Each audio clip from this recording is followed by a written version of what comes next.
अस्सलाम वालेकुम फिजिक्स सब के नाजरीन, कैसे हैं आप? उम्मीद है आप ठीक से होंगे। आज का लेक्चर बहुत ही इंपॉर्टेंट होने वाला है क्योंकि आज हम बात करेंगे फिजिक्स 2025 न्यू बुक का सेकंड लेक्चर। चलते हैं आज की वीडियो की तरफ।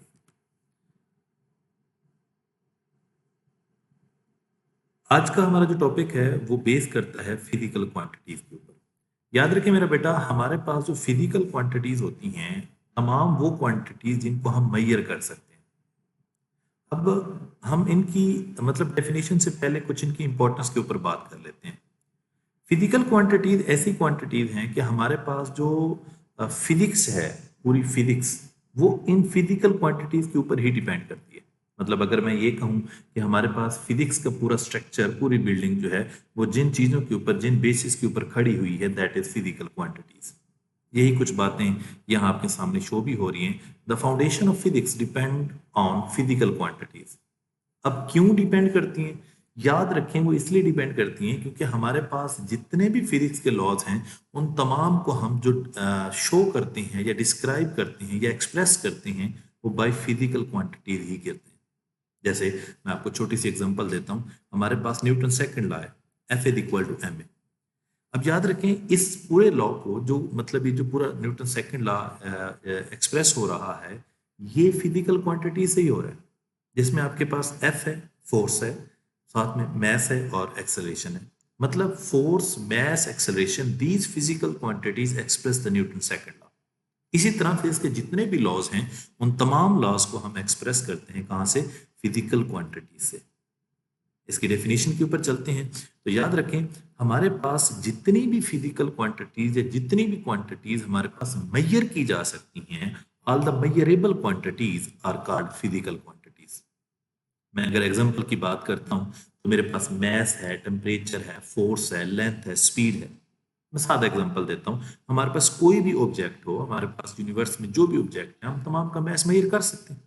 अगर हम मेजर कर सकते हैं, इसका मतलब ये है कि वो एक फिजिकल क्वांटिटी। इसी तरह हम बात टेम्परेचर की, मैं जिस रूम के अंदर इस वक्त बैठा हुआ हूँ, हम इसका टेम्परेचर मेजर कर सकते हैं। इसके लिहाज से फोर्स है, किसी बॉडी के ऊपर जो फोर्स लग रही होती है, मतलब हम कोई फोर्स लगा रहे हैं किसी बॉडी पे, वो फोर्स भी मेजर की जा सकती है। इसी तरह स्पीड है, किसी भी बॉडी की स्पीड की, लेंथ की, डिस्टेंस भी उसी लेंथ में आ जाता है। तो ये तमाम चीजें जो हैं हम मेजर कर सकते हैं। मोमेंटम हो गया, टॉर्क हो गया, या इसी तरह एनर्जी होगी। तो ये तमाम चीजें, ये जो जितनी भी मैंने क्वांटिटीज की बातें की हैं, ये मेजर की जा सकती हैं। या फिर आप इसकी डेफिनेशन ऐसे भी कर सकते हैं कि भाई, ऐसी क्वांटिटीज जो फिजिक्स के लॉस को एक्सप्रेस करती हैं, या जिन टर्म के अंदर हम फिजिक्स के लॉस को एक्सप्रेस कर रहे होते हैं, वो भी फिजिकल क्वांटिटीज कहलाती हैं। पेपर में आ जाता है शॉर्ट क्वेश्चन के तौर पे। अब फर्दर ये है कि हमारे पास यही जो फिजिकल क्वांटिटीज है मेरे बेटा, ये नीचे मैंने डेफिनेशन और भी लिख रखी है, all quantities in term of which laws of physics are express. ये भी हम कह सकते हैं। अब फर्दर हमारे पास यही फिजिकल क्वांटिटीज को हमने फर्दर दो टाइप्स में डिवाइड कर रखा होता है। सबसे पहली टाइप हमारे पास बेस क्वांटिटी आ जाता है, और दूसरी हमारे पास आ जाती है वेक्टर क्वांटिटीज। अब बेस क्वांटिटीज कौन सी होती है? हमारे पास ऐसी क्वांटिटीज जो किसी भी क्वांटिटी से ड्राइव ना हुई हो, मतलब वो खुद ही ओरिजिन के तौर पे हो। सादा लफ्ज में बताता हूँ कि हमारे पास कोई भी बिल्डिंग है, सबसे पहला स्टेप हमारे पास बेस होता है। इसी तरह फिजिक्स के अंदर भी कुछ क्वांटिटीज ऐसी होती हैं जो किसी और क्वांटिटी से मिलके नहीं बनती, बल्कि वही फर्स्ट होती हैं। उनको हम नाम देते हैं बेस क्वांटिटीज। ड्राइव का मतलब होता है किसी से हासिल करना, किसी से मिलके बनना। तो कौन सी? The physical quantities which are not derive from the other quantities, जो दूसरी क्वांटिटी से ड्राइव ना हो, आर कॉल्ड फिजिकल क्वांटिटीज। जिसमें याद रखें, टोटल हमारे पास 7 फिजिकल क्वांटिटीज हैं। जिसमें लेंथ है, मैस है, टेम्परेचर है, इलेक्ट्रिक करंट है, इंटेंसिटी ऑफ लाइट है, और अमाउंट ऑफ सब्सटेंस है। इसी तरह हमारे पास ये वेक्टर क्वांटिटीज नहीं है भाई, यहाँ पर हमारे पास आएगा ड्राइव क्वांटिटीज। अब ड्राइव क्वांटिटीज कौन सी होती हैं? याद रखें, ये जरा इसे देख लीजिएगा, ये स्लाइड के अंदर वेक्टर क्वांटिटीज लिखा हुआ है। यहाँ पर वेक्टर की जगह क्या आना है? Drive quantities. याद रखें, ड्राइव क्वांटिटीज कौन सी होती हैं? ड्राइव क्वांटिटीज वो होती हैं जो बेस से मिलके बनती हैं। मैं एक सादा सी एग्जांपल देता हूँ। हमारे पास एक क्वांटिटी है, वेलोसिटी कह रहे हैं, चले मैं बात कर लेता हूँ स्पीड की। स्पीड मतलब मैं स्केलर पे रह जाता हूँ, स्पीड। अब ये जो स्पीड है इसका फार्मूला होता है या इसकी डेफिनेशन होती है rate of change of distance, या v is equal to D over T. मतलब ये दोनों जो है, या मतलब मैं बात करूं जो स्पीड है, ये डिस्टेंस और टाइम से मिलकर बनती है। डिस्टेंस लेंथ फिजिकल क्वांटिटी है, टाइम फिजिकल क्वांटिटी है। तो हमारे पास जो स्पीड है वो दो बेस क्वांटिटी से मिलकर बनी है, या दो बेस क्वांटिटी से हमने ड्राइव किया है, मतलब वहां से हमने हासिल किया है। तो इसको हम बोलेंगे क्या, ड्राइव क्वांटिटीज। अब ड्राइव क्वांटिटीज में आपके पास फोर्स है, velocity, acceleration, momentum, torque, energy और भी बहुत सारी। हमारे पास सेवन फिजिकल क्वांटिटीज जो जिन्हें हमने बेस क्वांटिटीज का नाम दिया है, उनके अलावा जितनी भी फिजिक्स की क्वांटिटीज होंगी वो सारी की सारी किसमें चली जाएंगी, ड्राइव क्वांटिटीज के अंदर। ये बात याद रखिएगा। इससे फर्दर हम आगे मूव करते हैं। ये आपके सामने टेबल आ गया है बेस क्वांटिटीज का। मैंने अलग से भी ये टेबल बना के आपको शो कर रहा हूँ। इस टेबल को लाजमी देख लें, और ये टेबल आपको फिंगर टिप पे आना चाहिए, क्योंकि आपकी जो फिजिक्स है वो इस टेबल के ऊपर बहुत ज्यादा कंसिस्ट कर रही है। जिसमें अगर मैं बात करूँ, एक साइड पे फिजिकल क्वांटिटीज हैं, फिर उनके यूनिट्स हैं, मतलब यूनिट्स की भी हमने बात करनी है, लेकिन ये आप 7 क्वांटिटीज सिंपल अभी फिजिकल क्वांटिटीज देख लें। ये 7 फिजिकल क्वांटिटीज आपके सामने। इसी तरह अब हम फर्दर मूव करते हैं। याद रखें, हमने बात स्टार्ट की थी फिजिक्स से, फिर हमने कहा कि फिजिक्स जिसके ऊपर बेस कर रही है वो क्वांटिटीज है, फिजिकल क्वांटिटीज है। अब फिजिकल क्वांटिटीज को भी हमने देख लिया।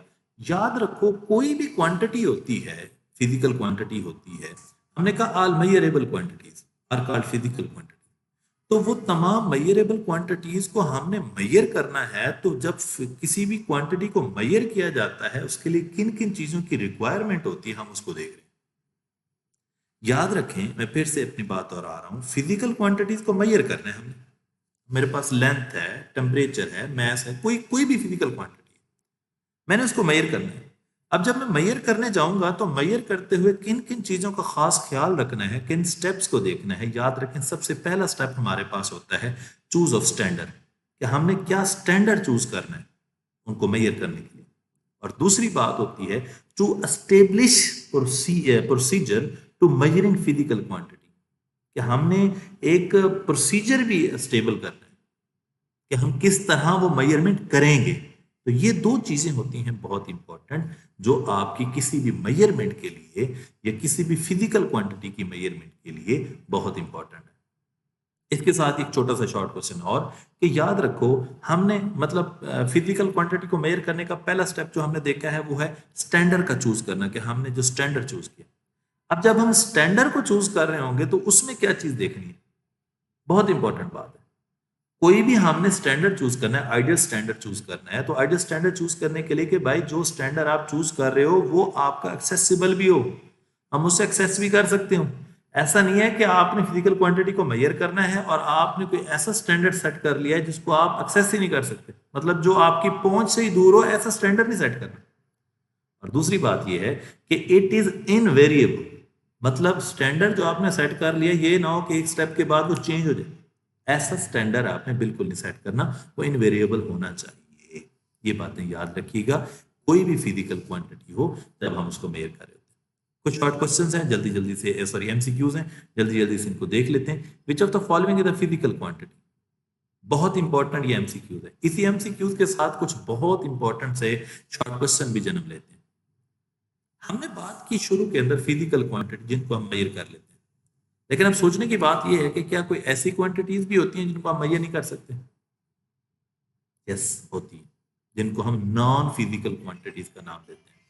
जैसे ऑनेस्टी हो गई, जैसे जॉय हो गया, जैसे हम बात करते हैं कॉन्फिडेंस की। तो ये वो क्वांटिटीज हैं जिनको हम मेजर नहीं कर सकते। ऐसी जो क्वांटिटीज होती हैं उनको हम नॉन फिजिकल क्वांटिटी कहते हैं। मतलब आप कितने खुश हैं आज, ये मैं मेजर नहीं कर सकता। आपके अंदर कितना कॉन्फिडेंस है, आप किस तरह बात कर रहे हैं, ये मैं मेजर नहीं कर सकता। ये सारी की सारी चीजें किस में चली जाती हैं, नॉन फिजिकल क्वांटिटीज के अंदर। लेकिन एमसीक्यूज क्या है, which of the following is the physical quantity, तो वो क्या होगी, mass. What are base quantity, base quantity कौन सी होती है कि भाई जो किसी और क्वांटिटी से ड्राइव ना हुई हो। विच of the following is the drive quantity, इनमें से हमारे पास पहला उसने दे दिया लेंथ है, ये भी बेस क्वांटिटी है, टाइम भी बेस क्वांटिटी है, फोर्स और मैस, तो फोर्स आपकी derive quantity. How many type of physical quantities are there, तो दो टाइप होती है हमारे पास। What is the first step to measuring the physical quantity, पहला स्टेप क्या होता है किसी भी फिजिकल क्वांटिटी को मेजर करने का, तो भाई वो होता है स्टैंडर्ड का सेट करना, choice of a standard, choose of a standard. What are the characteristic for ideal standard की, क्या क्या कैरेक्टरिस्टिक्स हो, इट इज एक्सेसिबल होना चाहिए, याद रखिएगा। वो कह रहे इट इज इनविजिबल, मतलब नजर ही ना, ऐसा भी नहीं होना चाहिए। इट इज चेंजेबल, चेंज नहीं होना चाहिए भाई स्टैंडर्ड। इट इज एक्सपेंसिव, अब ऐसा भी ना हो कि बहुत ज्यादा एक्सपेंस हो जाए, तो ये आपका कौन सा ऑप्शन बनेगा, दैट इज ऑप्शन बी।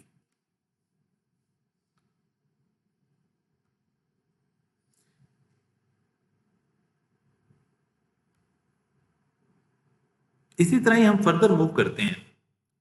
हमारे पास, याद रखें, फिजिकल क्वांटिटीज को हमने टाइप्स में कन्वर्ट कर दिया, मतलब फिजिकल क्वांटिटीज उसकी टाइप्स भी हमने देख दी। इसी तरह हम, हमारे पास उन फिजिकल क्वांटिटीज के यूनिट्स भी होते हैं। अब उन यूनिट से समझने से पहले हम एक छोटी सी बात और देख लेते हैं। हमारा टॉपिक है इंटरनेशनल सिस्टम ऑफ यूनिट्स। थोड़ा सा ध्यान में रखें, याद रखें, ऐसा यूनिट सेट करने से पहले हमारे पास मुख्तलिफ किस्म के यूनिट्स चल रहे थे। जैसे हमारे पास सेंटीमीटर, ग्राम और सेकंड था, या फिर हम फुट, पाउंड और सेकंड में देखते थे। सीजीएस, जिसे सीजीएस भी होता था हमारे पास, एफपीएस भी होता था, केएमटी भी होता था। तो ये कुछ मुख्तलिफ यूनिट्स इससे पहले राज थे, मुख्तलिफ सिस्टम राज थे। फिर उस केएमटी को जो है ना, उसको फर्दर, मतलब उसकी जो मॉडर्न टाइप बनाई गई वो एसआई यूनिट था। मैं जरा इसका बैकग्राउंड आपको समझाता हूँ। SI unit, system international. Problem ये थी हमारे, मतलब अर्थ के ऊपर या इंटरनेशनली एक प्रॉब्लम अकर हो रही थी कि जब भी कोई एक्सपोर्ट या इंपोर्ट किया जाता था, मतलब एक मुल्क में एक किस्म का यूनिट चल रहा होता था तो दूसरे मुल्क में दूसरा किस्म का यूनिट चल रहा होता था, तो वो इंपोर्ट और एक्सपोर्ट करने में प्रॉब्लम होती थी।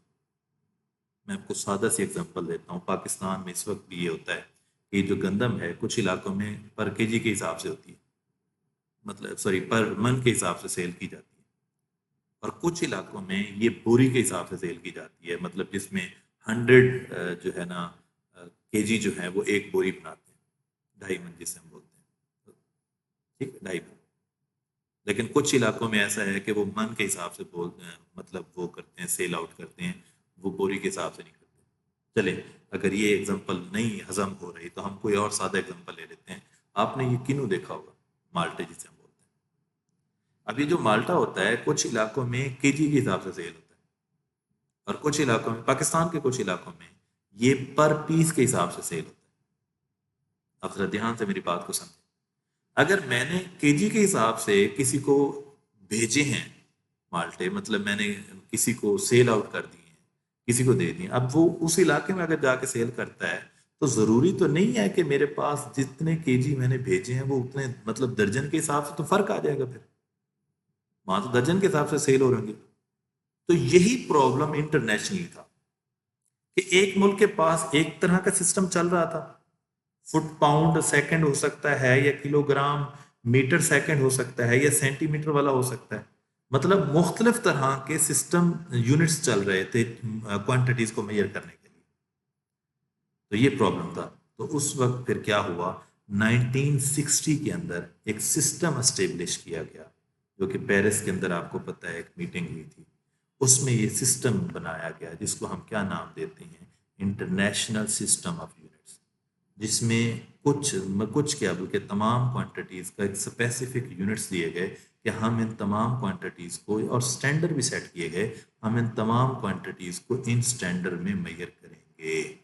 उसको बोलते हैं इंटरनेशनल सिस्टम ऑफ यूनिट्स। ठीक है, अब अगली बात याद रखें, बड़ी इंपॉर्टेंट सी बात है। सिस्टम इंटरनेशनल यूनिट्स के तहत हमारे पास 3 टाइप्स बनी थी, base, drive and supplementary units. ये 3 टाइप्स थी किसकी, एसआई यूनिट्स की। 3 टाइप्स बनी। लेकिन फिर क्या हुआ 1995 के अंदर उस सिस्टम इंटरनेशनल को या वो एसआई सिस्टम को फिर दोबारा से रिक्लासिफाई किया गया। उसके नतीजे के अंदर फर्दर 2 टाइप्स बनी, एक आपकी बेस और एक आपकी ड्राइव यूनिट्स। जो सप्लीमेंट्री यूनिट्स से उनको कहाँ शामिल कर दिया गया, ड्राइव यूनिट्स के अंदर। अब बात समझ आ रही है? सादा सी बात मैंने की है, कोई मुश्किल बात नहीं की। ठीक है, तो ये रिक्लासिफिकेशन भी हुई थी 1995 के अंदर। इससे पहले मतलब अगर मैं बात करता हूँ 1960 से 1995 तक 3 टाइप्स थी, और अगर 1960 से पहले की बात करते हैं तो फिर वो मुख्तलिफ टाइप्स चल रही थी, जिसमें CGS था या foot pound system, foot pound second भी कह सकते हैं। और इसी तरह अब जो है हमारे पास जो हम बात करते हैं वो बेस क्वांटिटीज और ड्राइव क्वांटिटीज की बात करते हैं। लेकिन सप्लीमेंट्री यूनिट्स को भी हम देखेंगे कि वो भी बहुत इंपॉर्टेंट है हमारे शॉर्ट क्वेश्चंस के लिहाज से। हमारी जैसे मैं रेडियन की बात करता हूँ तो वो सर्कुलर मोशंस के अंदर आ जाता है, वो भी बहुत इंपॉर्टेंट है। तो फर्दर अब इनकी टाइप्स के ऊपर और इनके एग्जाम्पल्स के ऊपर चलते हैं। तो सबसे पहले हमारे पास जो बात आती है बेस यूनिट्स। बेस यूनिट्स क्या होते हैं हमारे पास? बेस यूनिट्स हमारे पास हैं जी the unit of the base quantities. सादा सी डेफिनेशन, बेस क्वांटिटीज के यूनिट्स को हम बेस यूनिट्स का नाम देते हैं। कितने हैं जी? 7। लेंथ के लिए मीटर है, मैस के लिए किलोग्राम है, टाइम के लिए सेकंड है, इलेक्ट्रिक करंट के लिए एम्पेयर है, थर्मोडायनेमिक टेम्परेचर के लिए केल्विन है, इंटेंसिटी ऑफ लाइट के लिए कैंडेला है, अमाउंट ऑफ सब्सटेंस के लिए क्या है? मोल। ये वो 7 बेस यूनिट्स है। आप इसकी डेफिनेशन ऐसे भी कर सकते हैं, the units which are not derived from the other units are called base units. और जो ड्राइव्ड हो जाएंगे उनको हम क्या नाम दे देंगे? These are called derive units. क्या? The units of derived quantities आप ये कह दें, या फिर आप ये नहीं कहना चाहते तो ये कह दें कि भाई the units which are derived from the base units. मैं आपको सादे से एग्जांपल देता हूं। ये फोर्स हमारे सामने आपके सामने शो हो रही है तीसरे नंबर के ऊपर। फोर्स का यूनिट है न्यूटन। अब गौर से देखें, आगे लिखा हुआ है किलोग्राम मीटर पर सेकंड स्क्वायर। मतलब ये किलोग्राम, मीटर और पर सेकंड स्क्वायर इन 3 से मिलके, मतलब इन 3 बेस यूनिट से मिलके न्यूटन बना है। अगर दूसरे लफ्जों में ये बात कहूं कि फोर्स का जो यूनिट है वो इन 3 बेस यूनिट से क्या हुआ है? ड्राइव हुआ है। इसलिए हम इसको क्या बोलेंगे? Drive unit. वर्क है, पावर है, इलेक्ट्रिक चार्ज है, इनके तमाम के यूनिट्स क्या होंगे? वो ड्राइव्ड यूनिट्स होंगे। न्यूटन, जॉल, वाट, कूलम, पास्कल। तो ये हमारे पास किसमें चले जाते हैं? ड्राइव्ड यूनिट्स के अंदर चले जाते हैं। इसी तरह अगर हम बात करते हैं सप्लीमेंट्री यूनिट्स की, मैं फिर कह रहा हूँ 1995 के बाद हमारे पास सप्लीमेंट्री यूनिट्स भी ड्राइव यूनिट्स में शामिल हुए। यही वजह है कि ये जो आपको पिछला टेबल नजर आ रहा है इसमें पहली 2 क्वांटिटीज जो आपको प्लेन एंगल और सॉलिड एंगल दिखाया गया, ये दोनों सप्लीमेंट्री यूनिट्स हैं। लेकिन इसको किस टेबल के अंदर शामिल किया गया है? ड्राइव यूनिट्स के अंदर शामिल किया गया आपकी नई बुक के मुताबिक। अच्छा, हम आगे चलते हैं। सप्लीमेंट्री यूनिट्स 2 टाइप्स के होते हैं। सप्लीमेंट्री यूनिट्स वैसे होते वो थे जो ना तो बेस से होते ना ही ड्राइव से होते थे, उनको हम सप्लीमेंट्री यूनिट्स के नाम देते थे। अच्छा, अब एक बहुत बड़ा प्रॉब्लम ये भी है कि बहुत सारे हमारे पास ये भी बात आती है कि यही जो सप्लीमेंट्री यूनिट्स हैं ये बेस यूनिट्स में शामिल हुए थे। क्योंकि अगर आप देखें मेरे पास सप्लीमेंट्री यूनिट्स की 2 टाइप्स हैं, रेडियन और स्टी रेडियन। अब ये रेडियन स्टी रेडियन ये खुद किसी से मिलकर बने हुए नहीं है, तो डेफिनेशन के हिसाब से ये हमारी बेस क्वांटिटीज में ही जाने चाहिए। लेकिन आपकी न्यू बुक के हिसाब से ये क्या है? ये आपकी ड्राइव यूनिट्स में शामिल हो चुके हैं। तो सप्लीमेंट्री यूनिट्स की कितनी टाइप्स हैं? 2 टाइप्स हैं, that is radian and other is the स्टी रेडियन। इस तरह हम अगर फर्दर मूव करते हैं तो फर्दर हमारे पास इन्हीं की डेफिनेशन है। रेडियन क्या होता है? याद रखें हमारे पास एक सर्कल है। मैं आपको ये डायग्राम जरा दिखा देता हूँ। इस डायग्राम को देखें रेडियन के ऊपर। ये डायग्राम आपको जो फर्स्ट वाली डायग्राम रेडियन में, ये आपको एक सर्कल नजर आ रहा है और सर्कल के सेंटर पे जो एंगल हमेशा बनता है वो रेडियन होता है। हर एंगल नहीं होता। अब कब ये रेडियन होगा सेंटर पे? The angle subtended at the centre of circle when the radius या radius of the circle is equal to the arc length. आपके पास रेडियस जब आर्क लेंथ के इक्वल हो जाता है तो तब सेंटर के ऊपर जो एंगल बन रहा होता है दैट इज कॉल्ड रेडियन। और ये 2 रेडियई के दरमियान होता है। आप इसकी डेफिनेशन ये भी कर सकते हैं। आप याद रखें क्योंकि ये सर्कल हमारा 2 डायमेंशनल होता है तो इसीलिए हम रेडियन को भी क्या बोलते हैं? प्लेन एंगल, क्योंकि प्लेन हमेशा 2 डायमेंशनल होती है। 2 डायमेंशन से ये मुराद है जिसमें 2 डायमेंशन हो, एक्स एक्सेस हो और वाई एक्सेस हो। हमारे पास 3 डायमेंशन में भी बात हम कर लेते हैं जिसमें एक्स वाई जी तीनों एक्सेस हो। बहरहाल आपका रेडियन क्या है, एक तो ये 2 डायमेंशनल एंगल है और ये सर्कल के सेंटर पे बनता है, और तीसरी बात क्या है, ये आपके पास एक प्लेन एंगल है। तो क्या डेफिनेशन करेंगे, the plane angle between two radius of a circle whose arc length is equal to the radius of the circle is called radian. और ये क्या है, इट इज 2 डायमेंशनल। सर्कल के सेंटर पे बनेगा एंगल दो रेडियस के दरमियान जब आपका रेडियस किसके इक्वल हो जाएगा, आर्क लेंथ के इक्वल हो जाएगा। इस तरह अगर मैं स्टेरेडियन की बात करते हैं तो अगर आपका रेडियन प्लेन एंगल है तो स्टेरेडियन आपका सॉलिड एंगल, वो सेंटर पे बनता है, ये सफेयर के सेंटर पे बनता है, वो सर्कल के सेंटर पे, ये सफेयर के सेंटर पे बनता है। कब, centre of sphere whose area is equal to the square of its radii is called steradian. और याद रखें ये 3 डायमेंशनल होता है। अगली बात याद रखें, हमारे पास एक छोटा सा टेबल है, इसे लाजमी आप जरा देख लें कि हमारे पास जो रेडियन होता है वो आपका कंप्लीट सर्कल जो होता है वो 2 रेडियन के इक्वल होता है, 2 पाई रेडियन के इक्वल होता है। और जो सॉलिड एंगल होता है ये 4 पाई टी रेडियन के इक्वल होता है। अब अगर मैं रेडियन से कुछ एमसीक्यूज बनाना चाहूँ तो मैं ये भी कह सकता हूँ कि भाई अगर आपका प्लेन एंगल जो है या रेडियन जो है ये 2 पाई के इक्वल है, तो अगर आपका सेमी सर्कल होगा, हाफ सर्कल होगा, तो वो कितने रेडियन के इक्वल होगा, तो उससे आप ज़ाहिर है वो पाई के इक्वल हो जाएगा। और अगर आप एक क्वार्टर की बात करते हैं तो वो पाई/2 हो जाएगा। 3 क्वार्टर की बात करते हैं तो 3 पाई/2 हो जाएगा। मतलब इस तरह इसमें से एमसीक्यूज बन सकते हैं। एक बात और जो बहुत इंपॉर्टेंट है वो ये है कि आपका जो रेडियन होता है, 1 radian is equal to 57.3 degree. ये बात याद रखिएगा। मैं आपको सादा एग्जांपल देता हूँ। एक सर्कल जो है वो कंप्लीट सर्कल कितने रेडियन के इक्वल है, 2 पाई रेडियन। और एक कंप्लीट सर्कल को अगर डिग्री में कन्वर्ट करते हैं 360 होगा। तो मैं ये कह सकता हूँ 2 pi radian is equal to 360 degree. अगर मैं रेडियन को एक साइड पे रहने देता हूँ तो ये मतलब 360, ये जो 2 पाई है वो 360 के नीचे डिवाइड हो जाएगा। और 360/2 मल्टीप्लाई बाय पाई की वैल्यू क्या है, 3.14। आप जैसे डिवाइड करेंगे ये आपकी वैल्यू जाएगी 57.3 degree. 1 radian is equal to 57.3 degree होता है। और थोड़ा सा अगर एमसीक्यू इसको और बढ़ाना चाहे तो भाई 2 रेडियन किसके इक्वल होता है, 3 रेडियन किसके इक्वल होता है, इस तरह के एमसीक्यूज भी बन सकते हैं। ये साथ में स्टीरेडियन की डायग्राम भी दिखाई गई है सफेयर की। ये कौन शेप आपको नजर आ रही है कि जब आपकी सफेयर का एरिया जो है किसके इक्वल हो जाए, एरिया जो है, एरिया का स्केयर जो है वो रेडियस के इक्वल हो जाए। तो जैसे ये डेफिनेशन में मैं आपको बता भी चुका हूँ, फिर से मैं बता देता हूँ कि भाई हमारे पास whose area is equal to, मतलब किसका, सफेयर का area equal to square of its radius. Sphere का एरिया अगर इसके रेडियस के स्क्वायर के इक्वल हो जाए तो तब जो एंगल बनेगा सफेयर के सेंटर पे एंगल सबस्टैंडर्ड होगा, दैट इज कॉल्ड स्टीरेडियन। ये बात याद रखिएगा। इसके साथ फर्दर हम मूव करते हैं, ये डायग्राम में भी आपको बता चुका हूँ। फर्दर ये कुछ शॉर्ट एमसीक्यूज हैं, इन्हें जरा देख लें।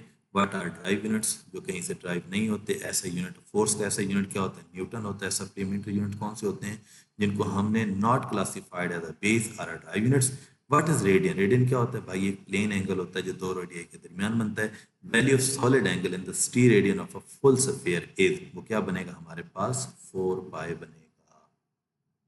ठीक है, ये थी आपके पास मैं अगर बात करता हूँ फिजिकल क्वांटिटी, उसकी टाइप्स और एसआई यूनिट्स की बातें। इंशाल्लाह फर्दर लेक्चर के अंदर हम और भी बहुत सारी बातों को डिस्कस करेंगे। अगर आपको वीडियो पसंद आई हो तो ज़रूर शेयर और लाइक ज़रूर कीजिएगा और चैनल को सब्सक्राइब लाजमी कीजिएगा। बहुत बहुत शुक्रिया। अल्लाह हाफिज़।